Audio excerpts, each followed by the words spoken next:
en América Latina.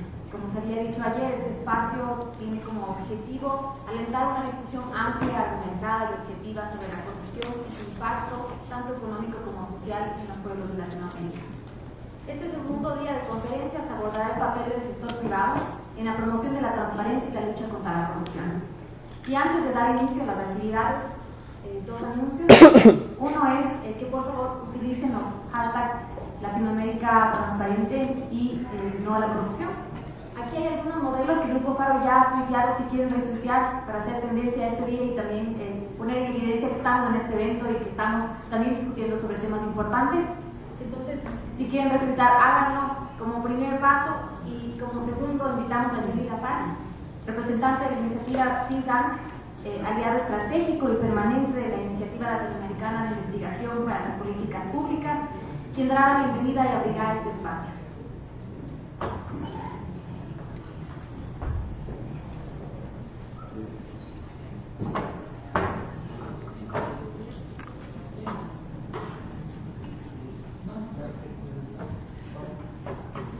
Buenos días a todos y todas, y muchas gracias por la oportunidad de compartir algunas palabras con ustedes.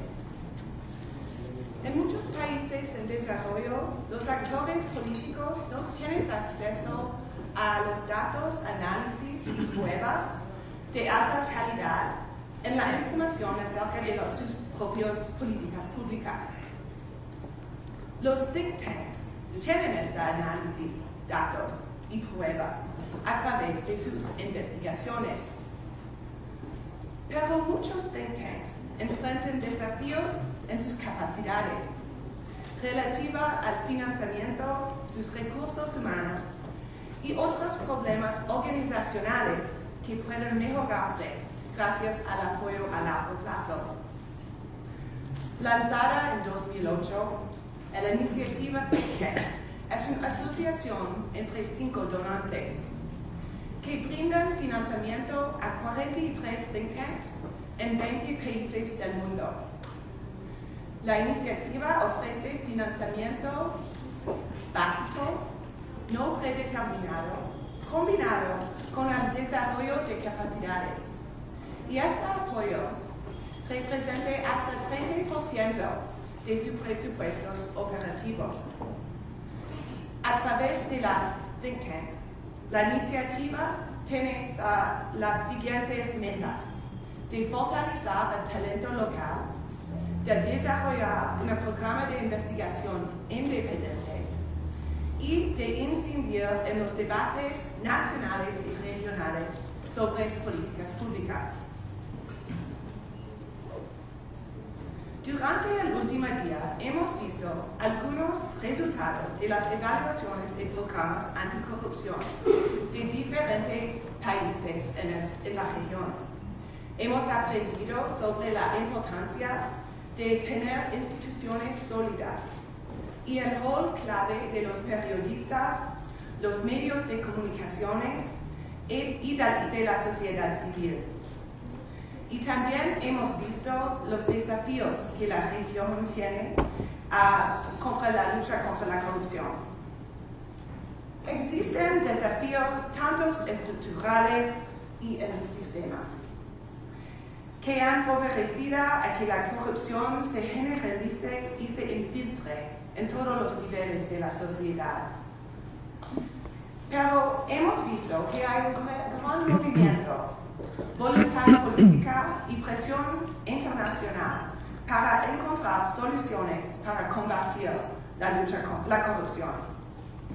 Esto es una gran oportunidad por los think tanks en la región para que promuevan y demuestren que se puede usar la evidencia para dar mejores respuestas a los complejos desafíos de la lucha contra la corrupción, convocando y conectando actores en torno a estos temas importantes para identificar formas colectivas de superar los desafíos de la corrupción.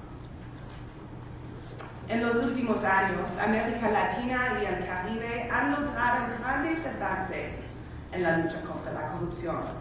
Esto se ha podido comprobar a través de las investigaciones de diferentes casos, algunos famosos que hemos discutido a lo largo de ayer son el caso Panama Papers, el caso Lava Jato y el caso Odebrecht. Estos casos que ya todos conocemos han demostrado que la corrupción está muy globalizada. Pero también ha demostrado que hay una intención verdadera por traer la luz sobre estos temas, por continuar investigando y para sancionar a los responsables de cada caso. Hay un interés de las personas que ha llevado a fortalecer las políticas, normas y mecanismos para frenar la corrupción, que han presionado porque se avances en las investigaciones legales y que ha creado movimientos ciudadanos contra la corrupción en muchos países de la región. A través de nuestra experiencia y los años de aplicación de la iniciativa Think Tank, hemos visto el papel esencial que los Think Tanks juegan en la influencia sobre las políticas y las prácticas en América Latina. A través de estas actividades, los Think Tanks son un puente entre lo local, lo nacional, regional y global, pues conectan a los ciudadanos con los tomadores de decisiones. Además, pueden abordar temas de estructuras que incluyen el financiamiento político, la contratación pública y el fortalecimiento de las instituciones. También pueden aumentar las conciencias sociales acerca de la necesidad de cambiar el discurso. Los ciudadanos por sí solos han obtenido poder para cambiar costumbres sociales, valores y normas a través de su propia toma de decisiones. Los think tanks pueden movilizar una masa crítica de oposición social a las prácticas corruptas a través de la formación de grupos con intereses comunes que dicen basta, que impulsan un cambio en las actitudes. En conclusión, los think tanks son el nexo entre el conocimiento y la acción. Actúan como facilitadores entre los diferentes actores de una sociedad para crear grupos que presionen a los gobiernos el cambio. Gracias.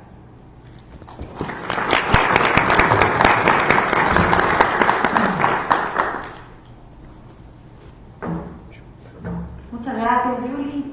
Y damos inicio al primer espacio. A continuación tenemos la ponencia Estimaciones de los impactos políticos, sociales y económicos de la corrupción. La presente intervención se encontrará a cargo de Roberto de Miquel. Roberto es abogado de la Universidad de Buenos Aires, Argentina, máster de leyes por la Yale Law School. Se desempeñó como director de planificación de políticas de transparencia de la Oficina Anticorrupción de Argentina y como gerente del programa Iniciativa Privada para el Control de la Corrupción de la Fundación Poder Ciudadano. Miembro fundador de la Asociación por los Derechos Civiles de Argentina. Autor del libro Los Códigos de Ética de las Empresas y coautor del Anticorrupción Toolkit del Programa Global contra la Corrupción de las Naciones Unidas. Actualmente es especialista principal de la División de Innovación para servir al ciudadano del Banco Interamericano de Desarrollo. Bienvenido, Roberto.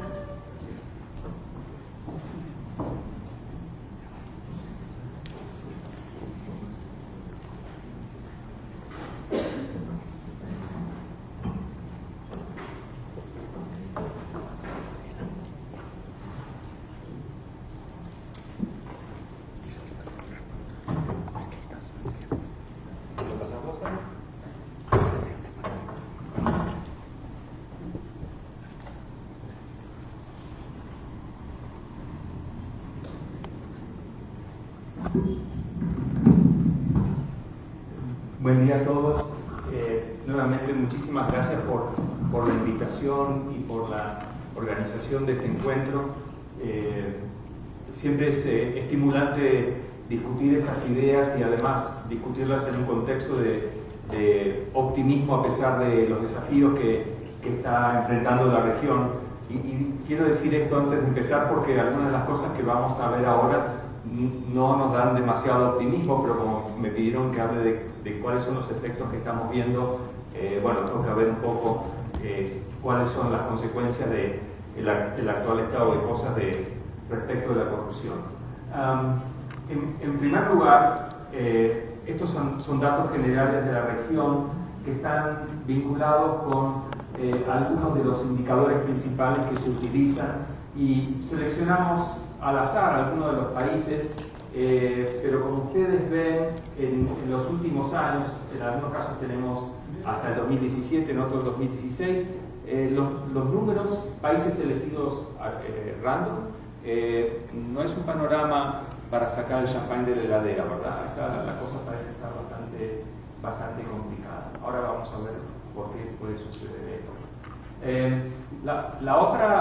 El otro tema que vemos es que no solo la comparación intrarregional no da bien, la comparación global tampoco da bien. Eduardo Engel ayer mencionó algo de esto y la idea de que los países en otros lugares del mundo les está yendo un poco mejor, es también un llamado de atención para la región. Por supuesto, hay muchas explicaciones, en particular si son países que están en la OECD o en proceso de ingreso a la OECD, eso puede ser una explicación, pero no siempre es la única.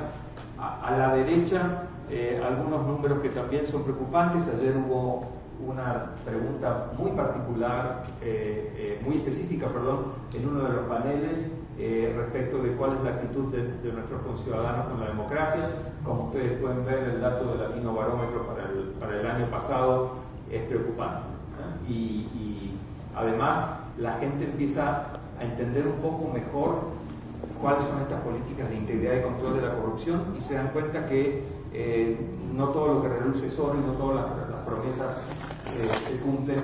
Se mantiene alto el tema de pago de sobornos, relativamente alto. Ayer no conversamos sobre este tema. Claro, lo que llega a la tapa del periódico es el escándalo, el gran soborno. No olvidemos que nuestra región también padece de un problema que se denomina en general petty corruption, la pequeña corrupción, que es tan preocupante y tan grave como el gran caso de corrupción. Es grave en particular porque afecta a las personas de menores recursos, afecta a la base de la pirámide, es un freno y un impedimento muy claro para que las personas de menores ingresos puedan ejercer sus derechos tanto sociales como económicos, ¿verdad? El World Economic Forum, estos son los datos del año pasado, si corren al 2016, 2015, 2014, lamentablemente da lo mismo, dos caras de la misma moneda, burocracia y corrupción son vistos como los dos principales impedimentos para la inversión y el desarrollo económico. Pregunta ahora un poco más específica de cómo estamos en mudanza, más específica de la confianza en el gobierno, tampoco nos da muy bien. Esto es Transparency y Freedom House, una correlación de cómo dan estos números. Esto es muy, pero muy importante, en particular porque una de las explicaciones de por qué las personas voluntariamente están dispuestas a responder a sus obligaciones fiscales es si sienten confianza en el gobierno que va a usar bien el dinero. Cuando hay niveles de corrupción, la gente percibe que el dinero se despilfarra y entonces se desincentiva el pago de impuestos.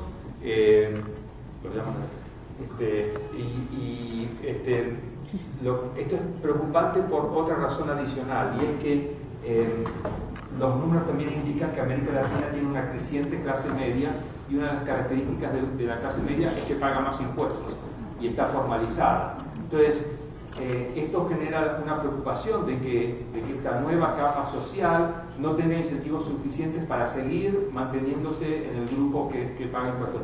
No quiero entrar en los detalles porque no soy un experto en temas fiscales, pero también empieza a haber evidencia que en algunos países, cuando estos grupos llegan a la fase de la formalidad económica y no logran mantenerse, luego vuelven a la informalidad y vuelven a manejarse con los beneficios que tiene la informalidad y con los riesgos que tiene la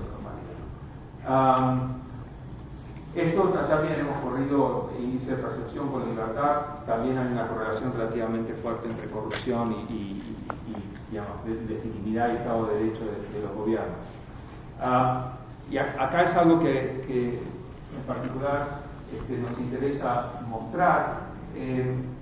Nosotros nos preguntábamos mucho en el banco cómo podíamos llegar con información que despertara el interés de un ministro de Hacienda respecto del tema de corrupción. Y a principios de los años 2000 hubo toda una beta de investigación académica tratando de correlacionar indicadores de corrupción y riesgo soberano. ¿Okay? Y ese ámbito de investigación tuvo un momento a principios de los años 2000, después casi nadie volvió a escribir. Y hace 2 años encontramos a uno de los académicos que hizo esos estudios en los años 2000, Hugo Panizza, y le pedimos que hiciera una actualización de la correlación entre riesgo soberano y corrupción, y dio algo bastante robusto, y ahora eso está hecho con datos de 2014. En estos días sale la actualización con datos de 2017, spoiler alert, da exactamente lo mismo.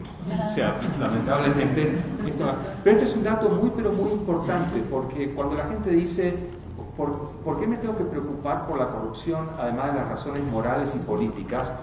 Es porque afecta a la posibilidad de un país de desarrollarse. Si cuando salen a los mercados financieros tienen que pagar una prima adicional por la emisión de su deuda, porque estos indicadores de corrupción dan mal. Entonces, este es un argumento muy fuerte para mostrar que además este es un problema que afecta el desarrollo de los países. Ayer hablamos... Una curiosidad, ¿por qué los colores de los puntos de los países? No, por ninguna razón en especial. Este slide lo vengo usando hace rato y creo que debo haber hecho una presentación en Colombia y por eso dice eso. No, sí. Sí, no, qué sé yo. Lamentablemente ganó River. No todo tiene una explicación. El eje de abajo es cuál, el eje de abajo, el eje. El eje de abajo es el indicador de corrupción del Banco Mundial de Gobernabilidad, y el de la izquierda tenés el rating.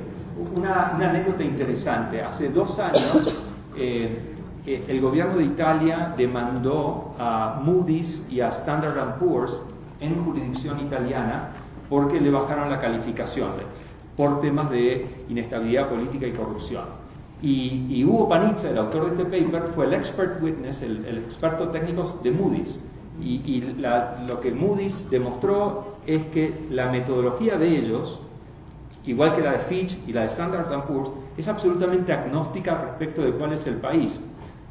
Los datos se manejan igual si usted es Italia, si es Nepal, si es Ecuador o sea el país que sea. Y le ganaron el juicio al gobierno italiano. Entonces, digamos, hay como, por supuesto, ayer discutimos todo el tema de indicadores y, digamos, fue muy interesante la presentación de Sergio y su equipo respecto de estos temas. Por supuesto, esto no tiene una precisión matemática, pero por supuesto, cuando se van construyendo y se van agregando cada vez más datos, esa tendencia empieza a tener un poco más de sentido, ¿no? Y también hablamos ayer de cuáles han sido como los drivers de reformas. Abajo están lo que ha hecho el banco en estos últimos 20 y pico de años, pero arriba son como los principales instrumentos que se han ido, y esto es una lista muy sucinta, ¿no? de lo que hay. Lo que está en rojo, ahora sí este color tiene una explicación, lo que está en rojo es porque esos mecanismos, esas reglas internacionales y esos estándares tienen algún mecanismo de seguimiento de las distintas formas posibles de mecanismo de seguimiento, peer review o alguna forma de seguimiento, y varios de ellos además tienen el implícito el mecanismo que en la jerga se llama de name and shame. ¿Qué quiere decir esto? Que luego hay una lista que muestra el grado de cumplimiento de un país. Y esto a su vez vuelve al slide porque esos mecanismos de name and shame generan nuevamente información respecto de cuán confiable es una jurisdicción respecto de nuestra política. ¿Qué hacemos en el banco? Y esto es relativamente estándar, pero nosotros lo que tratamos de hacer es trabajar para que haya mejores leyes y regulaciones con 3 ejes. Primero, alineados con estándares internacionales de integridad. Segundo, este concepto que mencionamos ayer de transparencia focalizada, y cada vez más el uso de tecnología de la información. Y fundamentalmente trabajamos con los organismos que son responsables de la rendición de cuentas y de la integridad del sector público. Estos son y fundamentalmente otra cosa que tratamos de hacer mucho es pensar en lo que estamos haciendo y publicar. Estas son algunas de las publicaciones más recientes. El informe del grupo asesor salió la semana pasada. Eduardo Engel es uno de los autores. Por supuesto, todo esto es público. El de corrupción y riesgo soberano, si no lo bajan ahora, lo pueden bajar dentro de una semana y lo van a tener con las cifras actualizadas. Y después la otra cosa que tratamos de hacer es trabajar a nivel sectorial. Entonces, por ejemplo, tenemos bastantes trabajos en materia de transparencia en infraestructura. Un pequeño nota aquí respecto de cuál es nuestra principal usina de trabajo. Yo soy el secretario en el Banco del Fondo de Transparencia. Este es un fondo que diseñamos hace 10 años con el apoyo del gobierno noruego, y luego se sumó el gobierno de Canadá, Italia y el gobierno de Suecia. Y fundamentalmente a través de este fondo apoyamos a los países en hacer, dar los primeros pasos en algunas de estas reformas. Uno de los datos interesantes del fondo es que en los últimos años, con aproximadamente unos 6 millones de dólares de asistencia técnica, los países han tomado deuda por 1.3 billones de dólares para hacer reformas de transparencia. Ejemplo, Colombia, por ejemplo, le financiamos con cooperación técnica Mapa Inversiones, Mapa Regalías, esta plataforma tecnológica que uno puede hacer el seguimiento de dónde va la plata de las regalías mineras.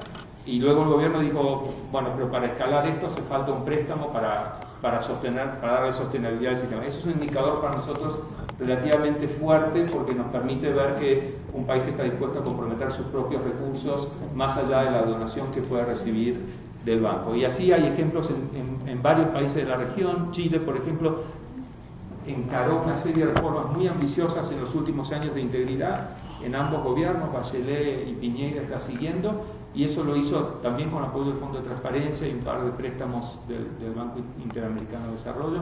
Entonces, ahí empieza a haber una señal positiva, pero como buen argentino no puedo terminar con una nota de optimismo, voy a terminar con una nota un poquito más sombría, y es decirle que estos ejercicios que hacemos por ejemplo, es interesantísimo lo que Eduardo presentó ayer, todo el trabajo de tratar de cuantificar y magnificar cuánto se fue en sobreprecios y en sobornos en infraestructura. Yo quisiera que ustedes tengan presente otra dimensión de este problema que no es menor. Esas situaciones, esos problemas, por ejemplo, no tienen en cuenta otras cuestiones que son paralelas a esto. Por ejemplo, que muchas de estas empresas, cuando se ven en estas situaciones, demandan al Estado por incumplimiento contractual. Hay un paper acá que escribimos, que es el de, no sé si está aquí, no está aquí, pero es un paper sobre el efecto de la corrupción en las alianzas público-privadas, ¿verdad? Que es el tema de declarar la nulidad de los contratos. Se puede resolver ese problema, pero luego se abren una serie de juicios que el Estado eventualmente pagará años más adelante. Entonces, me parece interesante que no perdamos esta perspectiva, que en realidad las cifras pueden ser mucho mayores de las que estamos viendo ahora. Y que entonces eso puede ser un llamado de atención adicional a esto que estamos viendo, de que desde la perspectiva financiera y fiscal de los países, este problema se resuelva lo antes posible. Lo que decía Eduardo ayer es pero muy importante. Esta oportunidad no sé si la vamos a volver a tener, de encarar este problema y tratar de darle alguna solución en el corto plazo. En particular, todo lo que tenga que ver con la reorganización del financiamiento de la infraestructura, que es una de las principales áreas donde está el gasto público de nuestros países. Entonces, ese parecería ser como la gran batalla que tenemos que hacer. Y en ese espacio, en ese ámbito, hay como 3 momentos. Hay que tratar de resolver lo que ocurrió, atendiendo demandas de justicia. Hay que tratar de administrar la actual transición para ver cómo se reorganizan los contratos. Y hay que pensar a futuro cómo evitar que esto vuelva a ocurrir. Y en eso creo que, reitero, no es que nos falten ideas e instrumentos o medidas de cómo hacerlo. Parecería ser que, como se decía antes, es más bien un tema de asegurarnos de tener la economía política alineada para que esas reformas se hagan. Muchísimas gracias.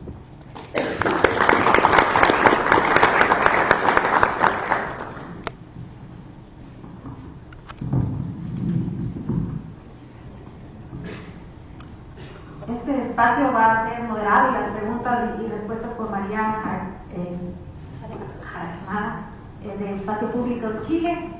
Por favor, si han entregado sus preguntas. Roberto no escapa. Por eso me pusieron La silla vacía.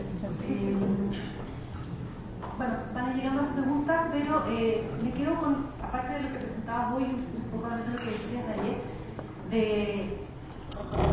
por lo menos en Chile, el apoyo que tuvo el gobierno de parte del BID era para llevar adelante, como tú decías, una agenda de reformas de integridad.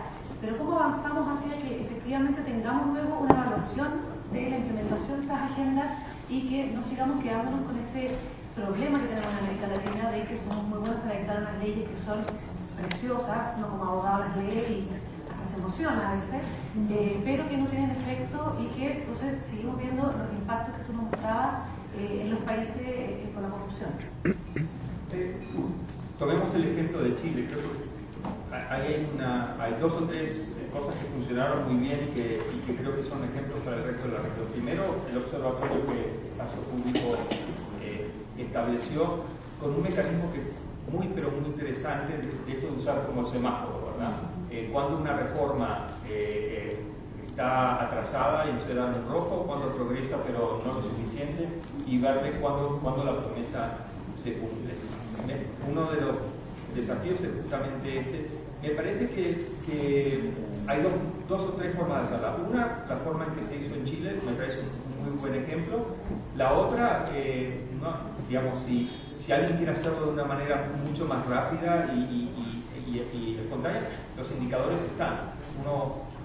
Uno puede bajarse todos estos indicadores y estructurarlo de la manera que quiere y hacer rápidamente una nota de prensa o un blog o una información diciendo, miren, en nuestro país, por ejemplo, en materia de los compromisos con AITI o en nuestro país en materia de nuestros compromisos de gobierno abierto, el avance es nulo. ¿Y qué es lo que habría que hacer para que cambie esta tendencia? Y de nuevo, uno cuando va a estos indicadores, pues también puede identificar cuál es la medida de política que falta. Es un problema de que falta una ley, es un problema que falta el organismo de aplicación, es un problema que nadie usa estos mecanismos. Entonces, creo que en eso lo que falta es un poco articular y ahí tal vez las organizaciones como ustedes, los think tanks, tengan un rol de ayudar a que esto se permanezca en el debate público, ¿verdad? Alguien decía ayer en un panel muy interesante, dice, es muy difícil lograr que una discusión sobre conflicto de interés sea sexy para un periodista, pero ese es el desafío. Lo que hay que lograr es que esta es una discusión muy árida y muy técnica entre en la conversación de los medios de comunicación, en la conversación en redes. Una idea, una posibilidad es hablar más de la pequeña corrupción, porque eso conecta al ciudadano de a pie con este problema. Y la otra es hacer una conexión de la gran corrupción con la economía. Podríamos tener, ayer un académico de Jamaica decía, Jamaica podría haber crecido tanto esto si no hubiéramos tenido estos escándalos. Empezar a ponerle un número a esta conversación. Sí, de hecho en Chile un periodista hizo algo muy interesante que fue con un fraude bastante cuantioso de parte de la Fuerza Armada, de poner el ejemplo de cuántos hospitales públicos se podrían haber construido o cómo se podrían haber dado más becas en educación pública, que son temas muy sensibles para la ciudadanía. Viendo las preguntas, hay una pregunta que es bastante interesante que yo creo que varios nos hacemos. El BID, bueno, y el Banco Mundial también son organizaciones que tienen una cierta gobernanza apoyada por los estados.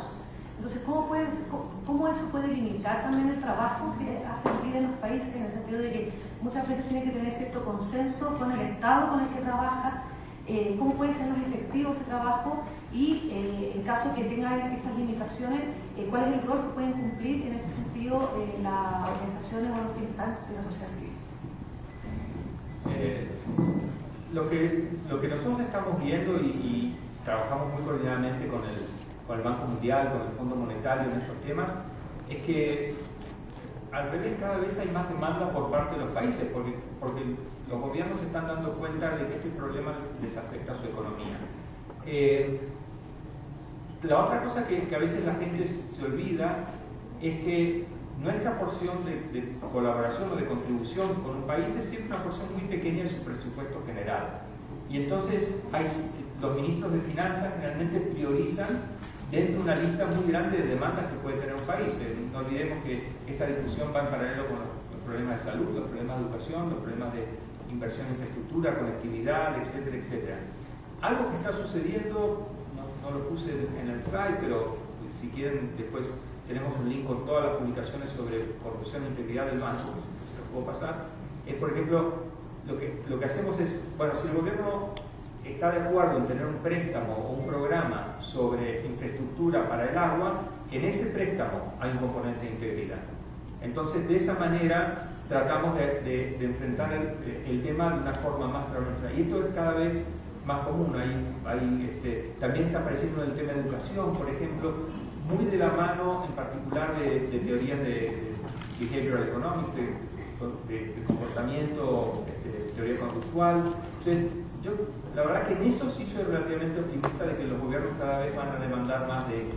Y me parece que, reitero, hay un rol por parte de los think tanks, de las organizaciones de la sociedad civil, de mantener un poco en el interés de los gobernantes que esto también es una prioridad, ya sea directamente o a través de algún programa sectorial. Una pregunta sobre Ecuador. Uno de los temas que se están conversando acá en Ecuador en la lucha anticorrupción es recuperar los activos que se han desviado. ¿Crees que esto es posible en un brindis al sol o que es un enfoque correcto respecto a la lucha anticorrupción? Porque no solo se está discutiendo en Ecuador, sino en otros países también de la región. Sí, claro que sí, es importante hacerlo, es algo que además es parte de los compromisos que los países asumen al ratificar la Convención de Naciones Unidas contra la Corrupción. No es fácil. Creo que el primer país en nuestra región que lo hizo hace muchos años fue el Perú, que cuando se recuperaron recursos que eran del gobierno de Fujimori, y esto se hizo aún antes de que hubieran tratados y convenciones. La región tiene en eso una tradición que empieza a fortalecerse un poco más. No es fácil hacerlo, requiere bastante energía, pero es algo que desde luego vale la pena. Por ejemplo, en el caso interesante, en el caso que mencionaban ayer de Odebrecht entre Brasil y el Departamento de Justicia, una parte no menor de la multa que el Departamento de Justicia de Estados Unidos le cobra a Odebrecht en Estados Unidos se la pasó al gobierno de Brasil.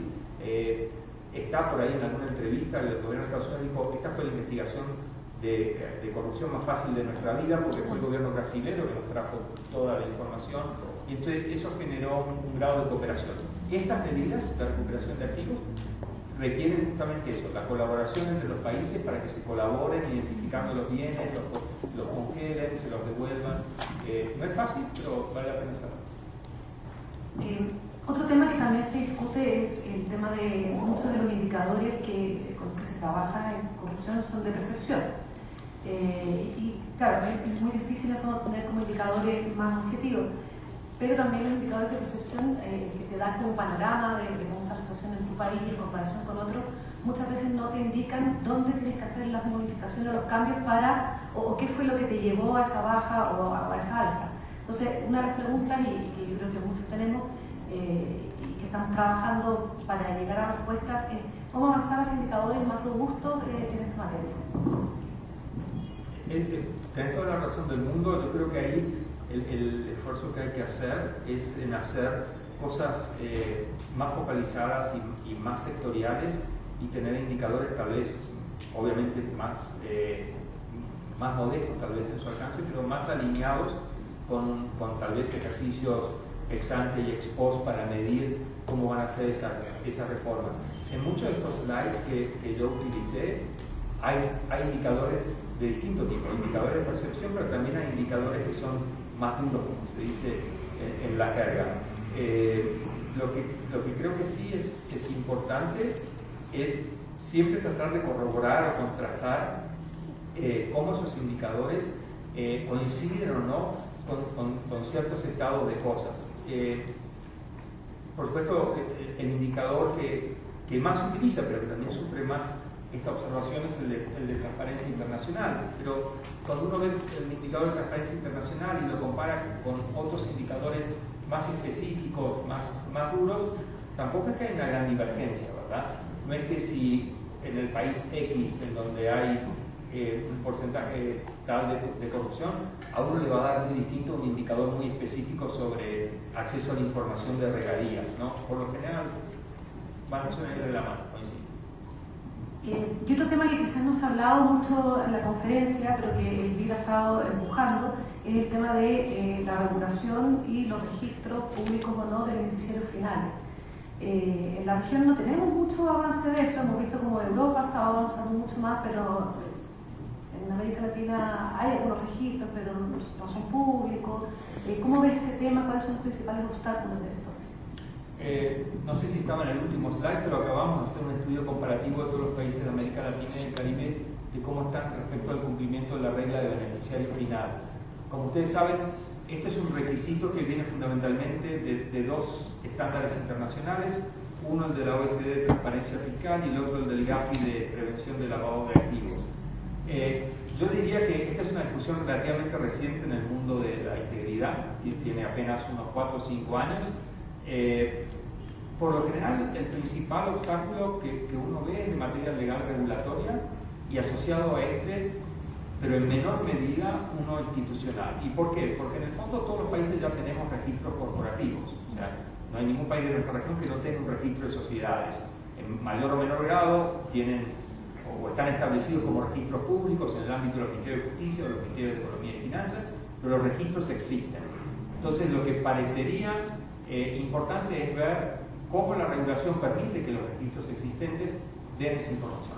Por supuesto, hay una discusión muy interesante respecto de la publicidad y la extensión de esa publicidad. Hay en esto todas las posiciones que ustedes se imaginarán. Creo que eso va a ser un camino interesante que está progresando.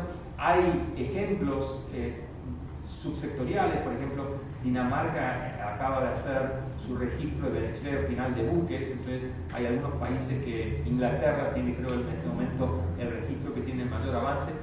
Estas son estas clásicas reformas que de todos modos van a ocurrir, no es que alguien se puede parar y tapar el sol, va a ocurrir. Creo que lo interesante es ver cómo los países van haciendo esto, yo diría, antes de que venga alguien y les diga cómo hacerlo, ¿verdad? Antes de que tengan una calificación de la OECD o del GAFI que no lo tienen bien hecho. Y por último, alguien pregunta en qué medida se justifica el hecho de asociar el riesgo país con corrupción si sabemos que la correlación implica causalidad.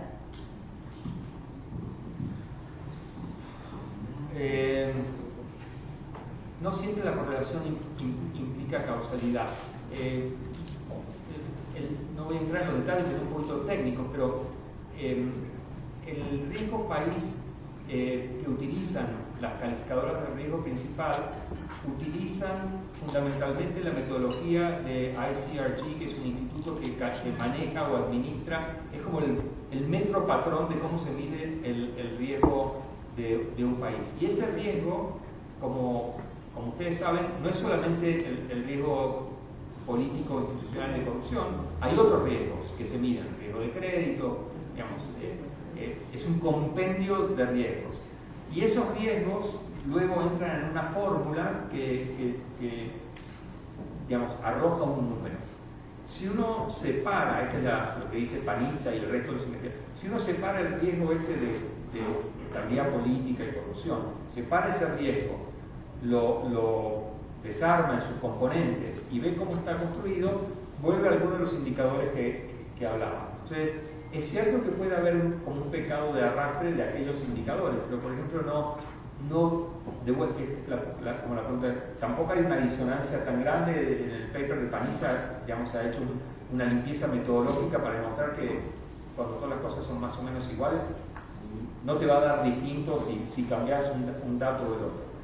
Aparecen además nuevos indicadores en la conversación o nuevos indicadores en la discusión que a medida que corre el tiempo acumulan más información, se vuelven más estables y por ende más reconocido.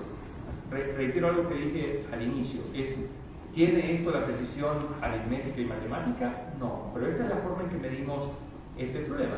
Del mismo modo, y esta no es mi especialidad, yo estimo que cuando alguien hace un análisis de riesgo de crédito, tampoco tiene la certeza completa y absoluta de que ese riesgo se va a manejar en base a ciertos parámetros. Esta es la manera en que medimos estos problemas y arroja esto. Hay una parte de esta pregunta que es muy importante, que es la temporalidad en la variación. Uno diría, ¿qué tan pronto el escándalo X va a generar la variación? Y esto es una opinión muy personal con calidad científica de horóscopo. O sea, yo no he visto que esto funcione automática e inmediatamente. No es que si Brasil tuvo el escándalo Odebrecht, al día siguiente pasa. Pero sí al día siguiente, si uno ve, por ejemplo, las acciones de Petrobras y de Braskem en la bolsa, uno puede ver claramente una pérdida masiva de valor, ¿verdad? Si uno ve al año la calificación, ve que hay una baja. Y hay otro efecto que no mencionamos y que es muy, pero muy importante. Yo no tengo información y de nuevo esto es evidencia anecdótica. Pero cuando las mismas calificadoras de riesgo evalúan la calificación de deuda privada, esto es muy importante, de deuda privada, como ustedes saben hay una especie de principio en donde la deuda privada en general no puede superar la calificación de la deuda soberana. Entonces, si un país es triple B, es difícil que una entidad privada sea mejor que triple B. Pero sí hemos visto que algunas calificadoras de riesgo, cuando los privados emiten deuda, ya explícitamente le dicen, mire, usted puede tener un excelente manejo de su cartera de clientes, un excelente manejo de su gobernanza corporativa, pero usted está en una jurisdicción cuya calificación, en parte por el riesgo político, le traslada el tema de integridad a usted. Entonces yo no le puedo subir la nota o aún se la bajo. Esto se ha visto, por ejemplo, en el caso de algunos países que han tenido escándalos como los Panama Papers y cosas por el estilo. Y acá hay otra razón por la cual el sector privado se tiene que preocupar de esto. Porque no es neutro hacer negocios en un país que tiene estas calificaciones negativas. Ahí hay una relación simbiótica. Si la jurisdicción, si el soberano tiene una calificación negativa, lógicamente el privado va a tener una calificación relativamente acorde. Y del mismo modo, si el soberano tiene una calificación positiva, el privado va a tener una calificación acorde. Entonces, este es un argumento además muy poderoso para que el sector privado entienda que también tiene que tener algo que hacer respecto a este problema. Muchas gracias, Roberto. No, gracias a ustedes.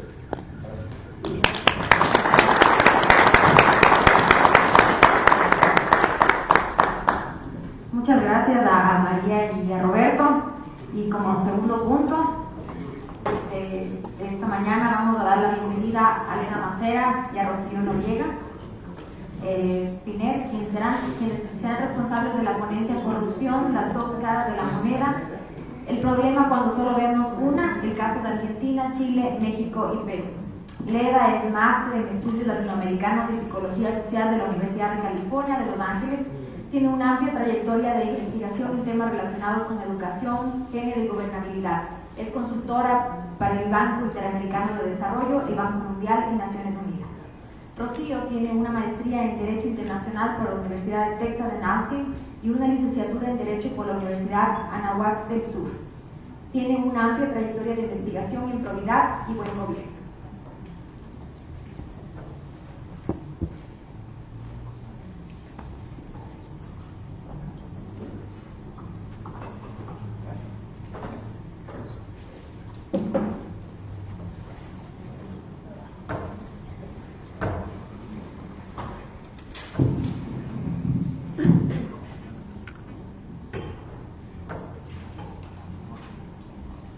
Hola, muy buenos días. Espero que estén todos muy bien, con mucha... Muy buenos días. Espero que estén muy bien, con mucha energía para seguir en esto. Quiero agradecer a los organizadores y a los patrocinadores por la oportunidad de estar acá. Este estudio lo hicimos con Elena Macera, que está ahí sentada, que diga hola, que no se haga. Y vamos a ver si empezamos. ¿Cuál es? Con la declaración de conflicto de intereses primero.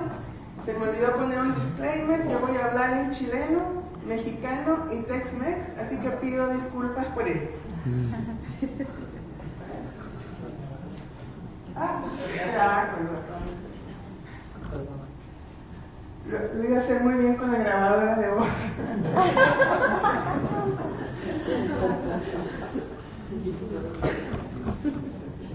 ¿A quién se llevó el clicker? ¿Se parece? Sí, tenemos. Estamos en una conferencia anticorrupción y se llevaron a pasar. Bueno, el contenido, voy a conversar la otra cara de la moneda, que hemos escuchado mucho ese tema. Nosotros nos metimos en economía del comportamiento, después les explico por qué, algunos resultados de las entrevistas y recomendaciones. Bueno, el nacimiento de la investigación es que el sector público ha hecho muchos avances en el tema anticorrupción. Tenemos legislación, regulación de conflictos de intereses, compras públicas transparentes.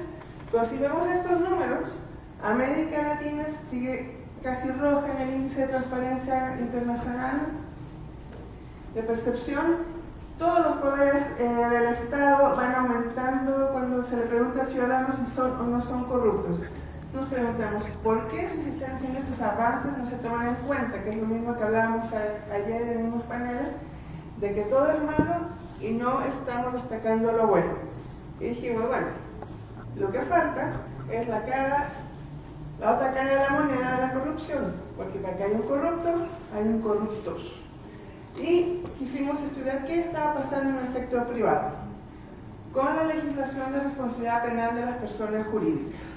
Así que dijimos, no sé qué fumamos, porque dijimos ya, hagamos Argentina, Chile, México y Perú. Hagamos 5 casos. Fue súper extenso la investigación, pero muy interesante.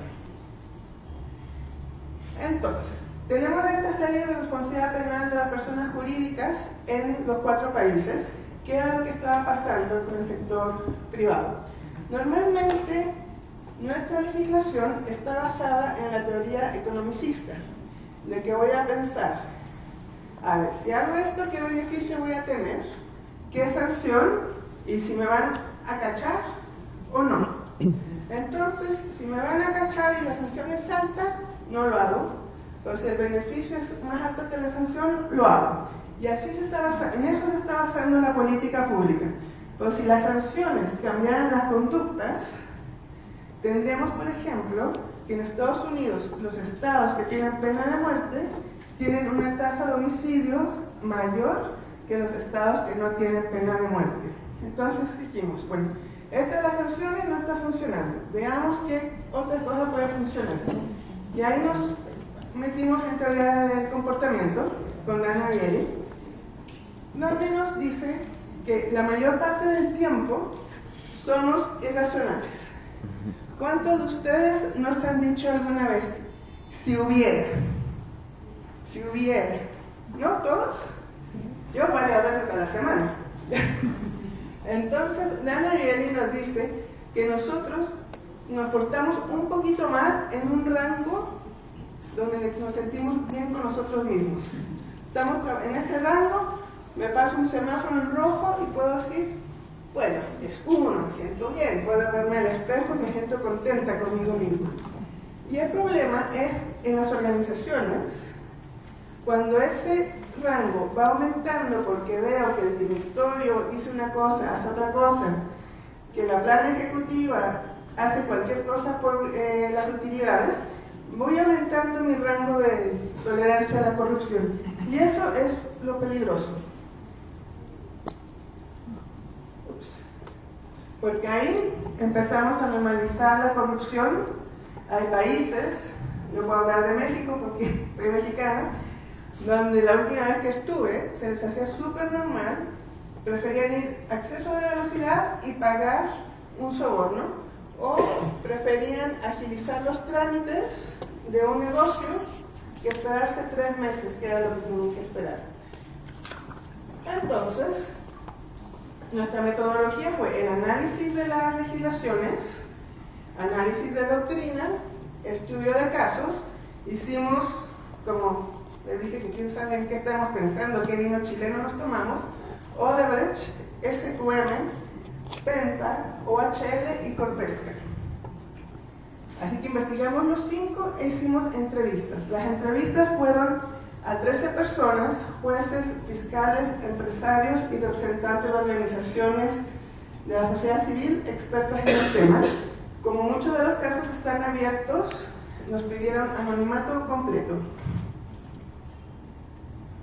Y una de las preguntas, que fue el tema que tratamos ayer, si el acceso a la transparencia, el acceso a la información y la transparencia nos estaban dando más casos de corrupción o no. La pregunta fue, que había más corrupción ahora o menos corrupción, o estaban ayudando la legislación. La respuesta fue que efectivamente la legislación de acceso a la información estaba ayudando a que estos casos reflotaran, pero que las redes sociales han hecho un gran trabajo porque toda la información se comunica más pronto. Entonces, por eso tenemos la sensación que hay más corrupción, la percepción, pero que estamos, no es que haya más, sino que estamos igual.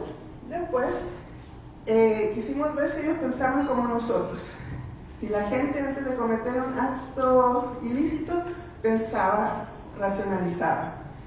El 54% de los entrevistados cree que las personas lo racionalizan y quieren más sanciones muy drásticas, ojalá la hoguera. Otros, muy interesante, porque también tenemos el tema de la élite en directorios y planos ejecutivos. La racionalización asume que yo estoy haciendo algo incorrecto y no consideran que están haciendo nada malo. Ese es un tema que nos fijamos que existe en el estudio de casos. Entonces, ahí tenemos como la mitad piensa que sí racionaliza y la mitad que no. Otra pregunta que se trató ayer: las personas éticas, ¿ustedes creen que siempre son éticos? No, pues. Bueno, los contextos, como les había dicho, nos llevan a la ceguera ética, a que hagamos cosas que no deberíamos de hacer porque el contexto nos lleva a hacerlas. Tenemos muchos casos, Volkswagen, Ford Pinto, donde la empresa llevó a sus empleados a hacer cosas indebidas. Y sí, otro tema que tratamos también fue si nos tenemos que preocupar de la pequeña corrupción, de los pequeños actos. ¿Quién es 100% ético aquí?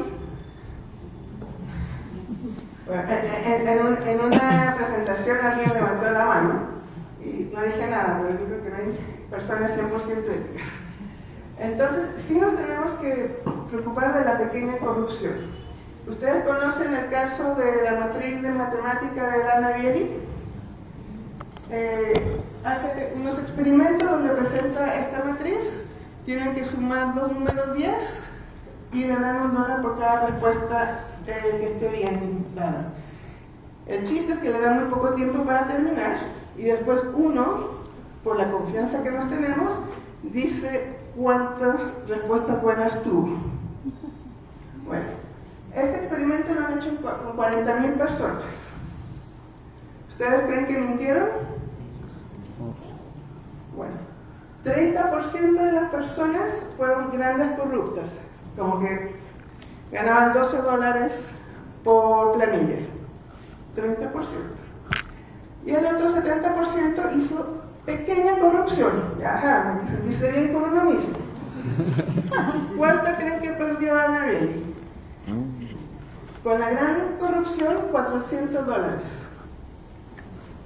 Y con la pequeña corrupción, $50.000. Entonces, es un tema que hay que tener muy en cuenta con nuestras políticas públicas. Otra pregunta: la élite y la corrupción. ¿Qué pasaba? Por lo menos en los directorios que estuvimos revisando, todos eran amigos, nos dijeron que hay como un blindaje judicial entre ellos, saben que no les va a pasar nada, que hay salidas alternativas, que hay impunidad. Club de Toby. No queríamos ver, o sea, nunca pensamos en que íbamos a estudiar el género en esta investigación, pero en los directorios y la plana ejecutiva, 100% hombres en todos los casos. Y la ceguera ética, como lo dijo uno de los entrevistados, no estoy haciendo nada malo, lo estoy haciendo bien, estoy dando trabajo, mi empresa está haciendo grandes negocios, me siento bien conmigo mismo. Ups. Entonces, ¿por qué no están funcionando? Ay, se quedó bien sin voz. Disculpen. Bueno, la legislación de responsabilidad siempre trae un sistema de integridad o de prevención de delitos. Alguna legislación explica lo mínimo que debe de tener estos tipos de sistemas. Yo los voy a llamar sistemas de integridad, o son los de protección de delitos y ética. Falta de compromiso del directorio y plan ejecutivo. Revisamos las memorias de las empresas. En 2011 no pronunciaban la palabra ética, 2012 tampoco, 2013 tampoco, 2014 tampoco, 2015 los escándalos en Chile, hay un párrafo sobre ética. 2016, que ya iban a tener un sistema de integridad y no explica nada. 2017, no supimos si hubo denuncias, hubo investigaciones, nada, porque, como dije, en Chile no están ni ahí todavía. Uno de los entrevistados que vi después, le comenté esto que habíamos visto en los casos, y me dijo, pero le rayamos la pintura. Ni siquiera los abollaste, están igual. No cambió el directorio, mataron solamente a uno de la planta ejecutiva que fue el culpable de todo, porque ustedes saben, dar 600 millones para financiamiento ilegal de la política, sobornar por miles de millones, es de una persona. Ustedes saben, así es la corrupción. Entonces, no se fueron en contra de nadie más. Solamente uno cayó. El gerente general, el presidente ejecutivo, el dueño de las empresas. Entonces, también quisimos saber si la legislación estaba ayudando a que hubiera empresas más éticas o no. Y bueno, vimos que hacen el checklist nada más. Cumplo. A ver, tú vas a ser un oficial de cumplimiento. ¿Por qué tengo que hacer? Tú eres el oficial de cumplimiento. Así. Y eso, porque en Chile hay mucha transparencia judicial, pudimos ver las querellas, las sentencias, toda la información es pública. Fiscalía dice que el sistema de integridad no estaba bien implementado, que no era eficiente, y así le sirvió de seguro a la empresa para que no la condenaran por responsabilidad penal de las personas jurídicas. Pagaron una pequeña multa para ellos, a nosotros algunos millones, y donan dinero a las organizaciones que ellos deciden. Bueno, ya les dije, la independencia del coordinador de integridad era nula. En las entrevistas también salió la vista gorda. Con tal de tener las utilidades de llegar a las metas, aunque el directorio no esté metido, ven que la compañía va bien y no hacen nada. Dejan que sigan las cuestiones. Y la lealtad a las personas y no a la institución. Los empleados tienen mucha lealtad a su jefe, a ciertas personas, pero no cuidan la institución. No les importó que pasaran estos escándalos y que de alguna forma sí les rayó un poco la pintura a las empresas, pero ya ven que Odebrecht ya va a poder trabajar con el gobierno de Perú, que supuestamente no lo iban a contratar. Ahora ayer cambiaron de opinión. Bueno, o sea, Odebrecht fue bien complicado porque una semana estaba en Perú unas cuestiones y a la otra semana había que cambiarla porque Odebrecht es algo que cambia y cambia. Entonces, recomendaciones. Una de las preguntas fue si los sistemas de integridad tenían que ser obligatorios. Casi todos los entrevistados nos dijeron que sí. Pero viendo que ahora que no es obligatorio, que son voluntarios, hacen solamente el checklist, yo creo que no es muy buena idea que todas las empresas tengan esto porque van a ser más de papel. O sea, si los obligamos, no vamos a arreglar nada. Pero creemos que el Estado sí puede motivar a que las empresas tengan estos sistemas de integridad. Por ejemplo, que en las bases de licitaciones públicas, si uno tiene un sistema de integridad, tenga un puntaje máximo. La obligatoriedad en licitaciones elevadas, eso se hace en la legislación de Argentina. Después de cierto monto te obligan a tener un sistema de integridad. Si sales sancionado, que no puedas contratar con el Estado ni con sus empresas públicas. Eso se acaba de incluir en la legislación en Chile, lo de las empresas públicas, porque sí estaba que no podían contratar con el Estado. Auditorías aleatorias, porque preguntamos sobre las certificadoras. Ustedes saben, hacen su plan, su sistema de integridad y después lo certifican. Algunas de las empresas que estuvieron en los escándalos tenían su certificado. Entonces, igual uno paga por esta certificación, tarde o temprano te van a certificar. Entonces lo que necesitamos es que ya sea la Superintendencia de Valores y Seguros o su similar en los otros países, sí haga una auditoría del sistema de integridad para ver si están funcionando o no, y eso asegurarnos de que sí funciona. Después, oficial de cumplimiento independiente. En Estados Unidos, cuando alguna empresa comete un acto ilícito, lo obligan a tener por 2 años a un oficial de cumplimiento independiente. Yo creo que esa es una muy buena idea, porque una empresa que ya estuvo en este problema, que haya un tercero externo que esté viendo el sistema, implementándolo de verdad bien, no solamente el código de ética. Ustedes saben que el código de ética es un sistema de integridad, sirve para el mousepad, porque si no lo implementas, si no tienes a alguien que se encargue, que lo motive, por eso es importante, el coordinador de integridad es la pieza importante, porque además va a motivar, va a capacitar, etc. Los estándares de transparencia para sociedades anónimas, lo que estamos hablando acá, si es una empresa de papel, porque si la sentencian después por responsabilidad penal de las personas jurídicas, si quieren ganarse una licitación, se pueden inventar los mismos dueños, otra empresa de papel. Entonces, que sepamos quiénes son los directores, quiénes son los dueños, los socios, los últimos beneficiarios, en dónde están licitando, en qué países, o sea, trabajar en esos estándares de transparencia. Y jueces y fiscales especializados en delitos de corrupción. Por lo que les comentaba, no es posible que los fiscales siempre llegan a algún acuerdo.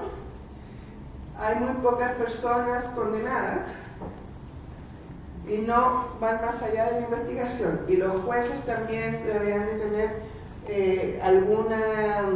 más estudios sobre el tema, porque es nuevo en América Latina la responsabilidad penal de las personas jurídicas y falta expertise de los jueces.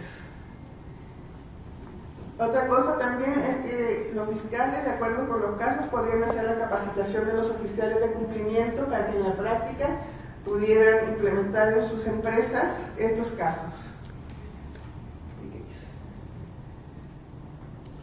Después, la sanción social. Lo que hablábamos de que en México manejamos como queremos, nos bajamos las reglas de tránsito, etc., y llegamos a Estados Unidos y nos portamos bien. Bueno, parte de eso es porque sabemos que esperan que nos portemos de cierta manera, porque al ser humano le importa por la norma social cómo lo ven. Entonces, necesitamos la sanción social que hay en otros países.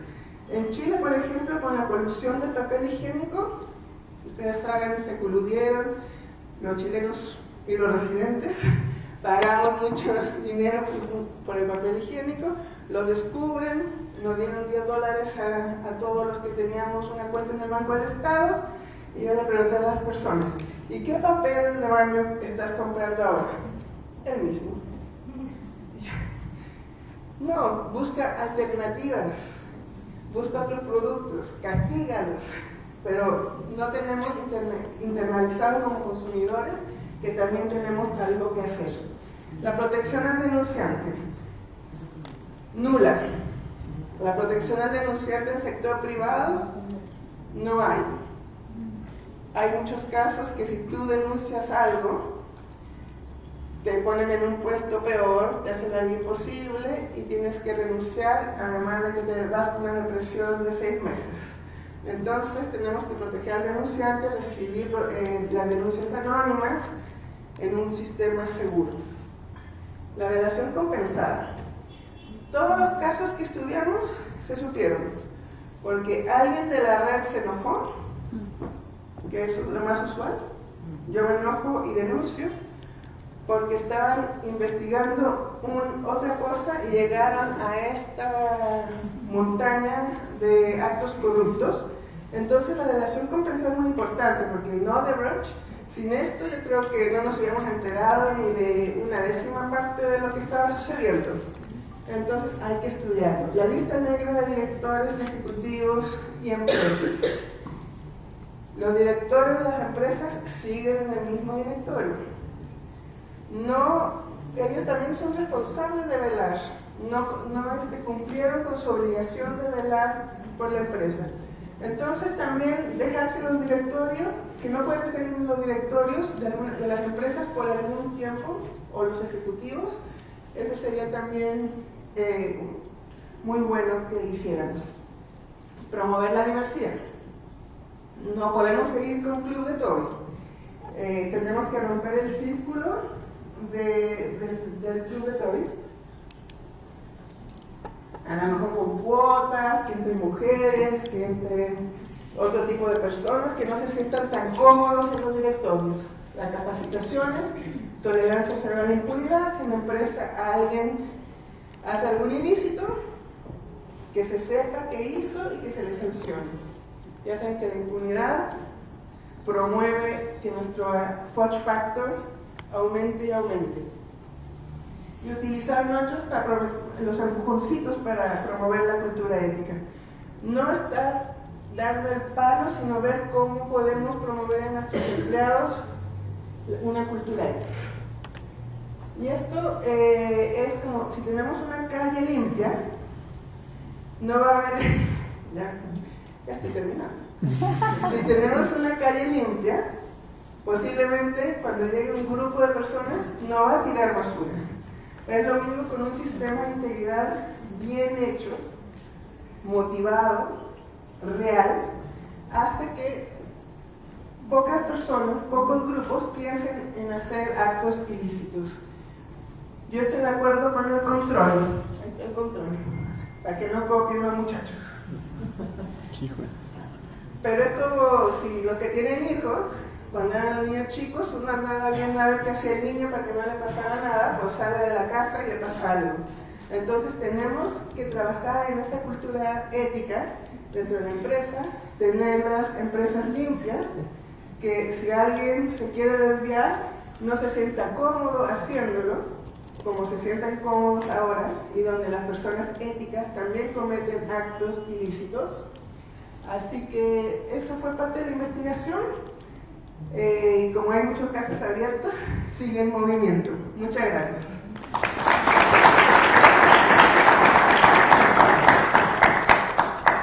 Veamos qué es el círculo de Toby. Muchas gracias, Rocío. Veía muchas personas tomando fotos de la presentación y también la de Roberto, así que son muy buenos recursos para hacer unos tweets con Latinoamérica transparente y no a la corrupción. Y antes de ir al receso, que es hasta las 11, quiero invitarles, ustedes han visto al final, hay unas mesas de discusión sobre 4 temas, entonces quiero pedirles a mis colegas que van a coordinar cada una de esas mesas que se levanten, por favor, y les voy a dar el micrófono para que en 30 segundos les digan de qué se trata y los inviten a participar y a registrarse en sus mesas. Buenos días con todos, yo voy a coordinar, soy la Credit Tarantino de Grupo Faro, especialista en transparencia, voy a coordinar la mesa número 1 sobre gobierno abierto. Ecuador acaba de entrar en la alianza de gobierno abierto, entonces queremos un poco compartir experiencias también de otros países, ver cuál es la forma para que el gobierno abierto pueda realmente contribuir a la lucha contra la corrupción. Entonces, que se escriba. Hola con todos, mi nombre es Camila Ulloa de Grupo Faro. Estoy coordinando la mesa sobre las soluciones desde el sector privado en la lucha contra la corrupción. Este será un espacio de diálogo justamente entre el sector privado y la sociedad civil para generar compromisos y propuestas. Se discutirán experiencias desde otros países, perspectivas a nivel local sobre el rol del sector privado en la lucha contra la corrupción y principalmente acciones en conjunto. Así que se pueden registrar en la pantalla.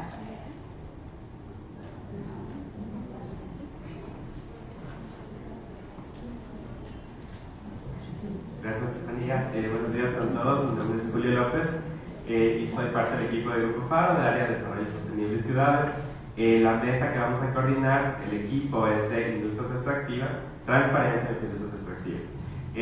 Los antecedentes son que Ecuador firmó un compromiso para incluirse en la iniciativa ATIC, de estándar Iniciativa Global de Transparencia en Industrias Extractivas, y vamos a discutir sobre los avances en este tema en la región, los que estén interesados, y también ver oportunidades de estudios, investigaciones que se puedan hacer a futuro, de los centros de investigación y también con otros temas. Así que les invitamos y bueno, le paso el micrófono.